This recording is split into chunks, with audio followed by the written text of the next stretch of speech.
Hello दोस्तों, welcome back to my YouTube channel medico medical lecture. आज हम बात करेंगे types of blood collection tube के बारे में कि कौन से ट्यूब में कौन सा ब्लड टेस्ट परफॉर्म किया जाता है।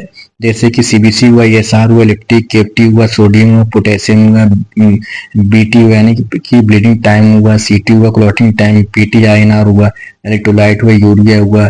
क्रॉस मैचिंग के लिए जो सैंपल वगैरह लिए जाते हैं, इन सबको किस किस वायल में लेना है, इन सभी चीजों के बारे में हम हिंदी में फुल वीडियो में बात करेंगे और डिस्कस करेंगे एक एक करके। चलिए तो टॉपिक में आगे बढ़ते हैं। और दोस्तों, टॉपिक में आगे बढ़ने से पहले प्लीज जो लोग चैनल पर नए हैं वो चैनल को सब्सक्राइब कर लें। दोस्तों, वीडियो को लाइक करें, शेयर करें और सब्सक्राइब करने के बाद बेल आइकन को प्रेस करें, इससे हमारी वीडियो का नोटिफिकेशन आपको वीडियो डालने के फौरन बाद मिल सके। चलिए दोस्तों, अब इस ब्लड कलेक्शन से रिलेटेड जो कुछ टॉपिक्स हैं, कुछ पॉइंट्स, उसके बारे में डिस्कस कर लेते हैं। पहले देखते हैं दोस्तों, फ्लेबोटॉमी होता क्या है।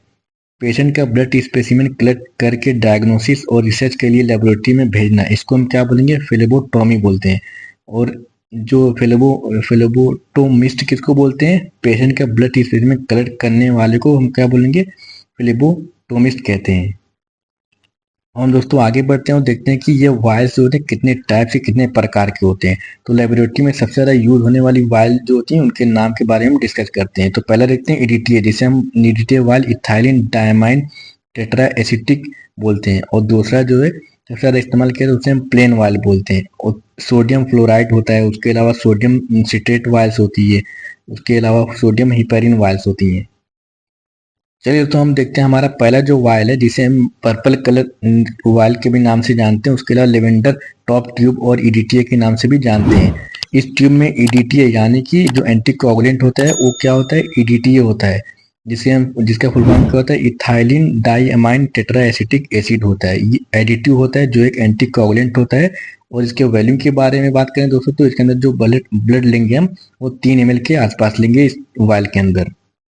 अब दोस्तों हम डिस्कस करते हैं कि इस ट्यूब के, ये जो लेवेंडर टॉप ट्यूब होता है या एडिटिव ट्यूब होता है, इसके अंदर कौन कौन से ब्लड टेस्ट को परफॉर्म किया जाता है। तो पहला जो है सीबीसी, जिसे हम कंप्लीट ब्लड काउंट के नाम से भी जानते हैं। ये सार यूथ्रोसाइट सेडिमेंटेशन रेट हुआ, HbA1c जो ब्लड शुगर का टेस्ट होता है, जिसके अंदर पिछले 3 मंथ का रिकॉर्ड कैलकुलेट किया जाता है, मेजर किया था। उस टेस्ट के बाद उस टेस्ट को इस ट्यूब के अंदर परफॉर्म करेंगे। प्लेटलेट काउंट को देखेंगे, आरबीसी गठरी ट्यूब के अंदर किया जाता है। अमोनिया हुआ, मलेरिया पैरासाइट्स हुआ, उसके अलावा रेटिकुलोसाइट्स हुआ, पीटीएस जिसे पैराथाइड हार्मोन के नाम से जानते हैं, रेड सेल फोलेट हुआ। क्रॉस मैचिंग के लिए अगर किसी को लिए अगर हम ब्लड लेने जाते हैं तो क्रॉस मैचिंग के लिए भी इस वायल में सैंपल लेकर जाते हैं, ब्लड क्रॉस मैचिंग के लिए। ईसी हुआ, एब्सोल्यूट इसिनोफिल काउंट हुआ। ब्लड ग्रुपिंग के लिए अगर किसी का ब्लड ग्रुप हमें पता करना है तो इस वायल के अंदर हम सैंपल लेंगे। अब दोस्तों कुछ इंपॉर्टेंट पॉइंट के बारे में बात करते हैं। दोस्तों, इस ट्यूब के अंदर सैंपल लेने के बाद हमें इस वायल को कम से कम 8 बार इसको इन्वर्ट यानी कि शेक करना पड़ता है, ताकि जो इसके अंदर ईडीटीए होता है वो अच्छे से मिक्स हो जाए। अगला जो हमारा वायल है दोस्तों, इसमें दोस्तों थोड़ा गलत हो गया है। तो ये रेड कलर का होता है, जिसे हम प्लेन वायल के नाम से भी जानते हैं। और प्लेन वायल में जो सैंपल लिया जाता है उसे सेंट्रीफ्यूज करके सीरम के जरिए टेस्ट परफॉर्म किया जाता है। ब्लड क्लॉट्स हुआ, ये सीरम सेपरेट ऑटोमेटिकली होता है। इसमें वॉल्यूम रिक्वायर्ड की बात करें तो इसके अंदर जो वॉल्यूम होगा ब्लड का वो 6 ml के आसपास लिया जाता है इस ट्यूब के अंदर। अब हम दोस्तों देखते हैं कि इसके अंदर जो टेस्ट परफॉर्म होता है क्लिनिकली और सीरोलॉजी जो किया जाता है इसके अंदर, उसके नाम के बारे में जानते हैं। तो एएसओ हुआ, सीआरपी हुआ, HCV हुआ यानी हेपेटाइटिस सी वायरस हुआ, HIV हेपेटाइटिस वायरस हुआ, HIV वायरस हुआ, HBsAg वायरस हुआ, RA टेस्ट हुआ जिसे हम रेमेटाइड अर्थराइटिस टेस्ट बोलते हैं, VDRL हुआ, RA टाइटर हुआ, डेंगू IgG IgM हुआ, डेंगू NS1 भी करते हैं, डेंगू NS1 IgG IgM तीनों एक साथ लेना फिर भी इस ट्यूब में लेंगे। और ये लेप्टोस्पाइरा IgG IgM होता है। मोन्टेक टेस्ट को भी इसके अंदर परफॉर्म करते हैं।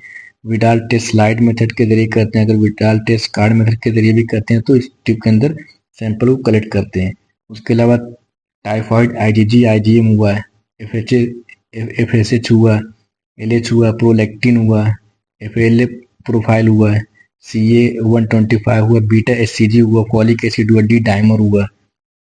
उसके अलावा अगर हम सीरम की बात करें तो सीरम एसिड फॉस्फेटेज टोटल हुआ, सीरम ADA हुआ, सीरम एल्कलीन फॉस्फेटेज हुआ, सीरम बिलिरुबिन हुआ, सीरम ब्लड यूरिया हुआ, सीरम बीवेन करके हुआ, सीरम कैल्शियम, सीरम कोलेस्ट्रॉल और सीरम सीपीके एमबी, इन सारे टेस्ट को इस ट्यूब के अंदर परफॉर्म करते हैं। उसके अलावा अगर स्पेशल टेस्ट के बारे में बात करें तो सीरम सीपीके हुआ, सीरम क्रेटिनिन भी हुआ, सीरम इलेक्ट्रोलाइट हुआ। तो दोस्तों आप देख सकते हैं कि ये जो प्लेन वाल होती है जो रेड कलर की होती है उसके अंदर देखिए कितने सारे टेस्ट को परफॉर्म किया जाता है। सीरम एचडीएल कोलेस्ट्रॉल हुआ, सीरम एलडीएच हुआ, सीरम लाइपेज हुआ, सीरम फास्फोरस हुआ, serum potassium, serum amylase, SGOT SGPT को भी इस ट्यूब के अंदर परफॉर्म करते हैं। Serum sodium, serum potassium, serum triglycerides हुआ, सीरम यूरिक एसिड हुआ। उसके अलावा एलएफटी लीवर फंक्शन टेस्ट हुआ, आरएफटी रीनल फंक्शन टेस्ट हुआ, लिपिड प्रोफाइल, इन सारे टेस्ट को हम इस प्लेन वाल में परफॉर्म करते हैं। आगे दोस्तों हम देखते हैं कि सोडियम सिट्रेट ट्यूब जो होती है हमारी कैसी होती है, लाइट पर्पल कलर की होती है। और दोस्तों देखते हैं इसके अंदर जो रिवर्सिबल एंटीकोगुलेंट होता है वो सोडियम सिट्रेट एडिटिव होता है, जो एक क्या होता है रिवर्सिबल एंटीकोगुलेंट होता है। इस टेस्ट को कोगुलेशन स्क्रीन चेक के लिए करते हैं। इसके वॉल्यूम की बात करें तो इसके अंदर जो हम ब्लड सैंपल लेंगे 2.7 या 2.5 के आसपास इस ट्यूब के अंदर ब्लड को कलेक्ट करेंगे। हम दोस्तों बात करते हैं कि जो सोडियम सिट्रेट ट्यूब होता है इसके अंदर कौन कौन से टेस्ट को किया जाता है। तो बीटी हुआ यानी कि ब्लीडिंग टाइम हुआ, पीटी हुआ, प्रोथ्रोम्बिन टाइम हुआ, एपीटीटी हुआ, activate partial thromboplastic clotting time हुआ, एएफबी हुआ यानी कि acid fast bacillus culture sputum जो होता है स्प्यूटम का जो टेस्ट होता है एएफबी बोलते हैं उसको हम, एसिड फास्ट बेसिलस बैक्टीरिया को देखने के लिए किया जाता है। यूरिन रूटीन हुआ, स्टूल रूटीन हुआ, सीरम एनालिसिस हुआ, स्प्यूटम फॉर एबी हुआ, जीन एक्सपर्ट हुआ, इन सारे को हम इस ट्यूब के अंदर करते हैं। अगला जो हमारा दोस्तों ग्रेट टॉप ट्यूब है जिसे हम सोडियम फ्लोराइड के नाम से भी जानते हैं। इस ट्यूब में जो होते हैं दो एजेंट्स होते हैं। पहला जो होता है सोडियम फ्लोराइड होता है जो 46 एंटी ग्लाइकोलिटिक एजेंट ब्लड ग्लूको जो क्या करता है ब्लड ग्लूकोज को टूटने से रोकता है। दूसरा जो होता है पोटेशियम ऑक्जेलेट होता है, ये एंटीकोगुलेंट की तरह काम करता है। उसके वॉल्यूम की रिक्वायरमेंट की बात करें तो इसके अंदर 6 ml की ब्लड की रिक्वायरमेंट होती है। इसके टेस्ट की बात करते हैं कि इस ट्यूब के अंदर कौन कौन से टेस्ट परफॉर्म किए जाते हैं। तो स्पेशली फॉर ये शुगर टेस्ट के लिए इस ट्यूब का इस्तेमाल करते हैं, जैसे कि एफबीएस हुआ, फास्टिंग ब्लड शुगर हुआ, आरबीएस यानी रैंडम ब्लड शुगर हुआ जिसे हम कभी भी किसी भी टाइम ले सकते हैं, पीपीबीएस हुआ यानी कि post prandial blood sugar test जो लंच करने के 2 घंटे के बाद लिया जाता है, ग्लूकोज टॉलरेंस हुआ, ग्लूकोज चैलेंज हुआ, इन सारे टेस्ट को इस ट्यूब के अंदर परफॉर्म किया जाता है। हमारा जो नेक्स्ट ट्यूब है दोस्तों येलो टॉप ट्यूब होता है जिसे हम जेल ट्यूब के नाम से भी जानते हैं। ये एसएसटी इसका जो शॉर्ट फॉर्म होता है सीरम सेपरेटिंग ट्यूब के नाम से भी जाना जाता है। इस ट्यूब में दो एजेंट्स होते हैं। पहला जो होता है सिलिका पार्टिकल्स होता है causes blood cells to clamp together, ये कहता है ब्लड सेल को क्लैम्प मतलब एक साथ जोड़ के क्लैम्प करके रखता है अटैच करके। सीरम सेपरेटर दूसरा होता है keep blood cells and plasma separated, ये कहता है ब्लड सेल्स को और प्लाज्मा को सेपरेट करता है। इसके वॉल्यूम के रिक्वायरमेंट की बात करें तो ये 3 से 5 ml इस ट्यूब के अंदर ब्लड सैंपल को लिया जाता है। अब देखते हैं कि इस ट्यूब के अंदर कौन कौन से टेस्ट को परफॉर्म किया जाता है। सीरम एनालिसिस हुआ जैसे कि इंडोक्राइनोलॉजी, ऑन्कोनोलॉजी, टॉक्सिकोलॉजी, माइक्रोबायोलॉजी और इम्यूनोलॉजी, ये सारे टाइप के टेस्ट इस ट्यूब के अंदर किए जाते हैं। उसके अलावा यूरिया हुआ, इलेक्ट्रोलाइट हुआ, सी रिएक्टिव प्रोटीन जिसे हम सीआरपी के नाम से जानते हैं, इलेप्टिव हुआ, बोन प्रोफाइल हुआ, ट्रोपोनिन हुआ, ट्यूमर मार्कर्स हुआ जैसे कि CA125, CA9 करके हुआ, PSA हुआ। टॉक्सिकोलॉजी की बात करें तो इथेनॉल हुआ, कैनबिस हुआ, ओपिएट्स हुआ। और ड्रग लेवल की बात करें तो पीसी हुआ, सेलिसाइलेट्स हुआ, एस्पिरिन वगैरह। इम्यूनोलॉजी की बात करें अगर एंटीबॉडी की तो IgG हुआ और रेमेटाइड फैक्टर हुए। अगला जो दोस्तों हमारा ट्यूब है डार्क ग्रीन टॉप ट्यूब होता है। इस ट्यूब में सोडियम हिपेरिन होता है जो एक एंटी कोगुलेंट होता है। और इसके वॉल्यूम रिक्वायरमेंट की बात करें तो ये 4 ml इस ट्यूब के अंदर ब्लड सैंपल को लिया जाता है टेस्ट को परफॉर्म करने के लिए। अब इसके टेस्ट की बात करें तो इस ट्यूब के अंदर अमोनिया टेस्ट को किया जाता है, इंसुलिन को, रेनिन को और एल्डोस्टेरोन को। हमारा जो लास्ट और जो ट्यूब होता है उसे हम लाइट ग्रीन टॉप ट्यूब के नाम से जानते हैं। इस ट्यूब में जो होता है लिथियम हिपेरिन होता है जो एक प्लाज्मा सेपरेटर होता है। इसके वॉल्यूम रिक्वायरमेंट की बात करें तो 4 ml इस के अंदर सैंपल लिया जाता है, ब्लड सैंपल। और टेस्ट डन की बात करें तो इसको केमिस्ट्री टेस्ट जो होते हैं टेस्ट को इस ट्यूब के अंदर परफॉर्म किया जाता है।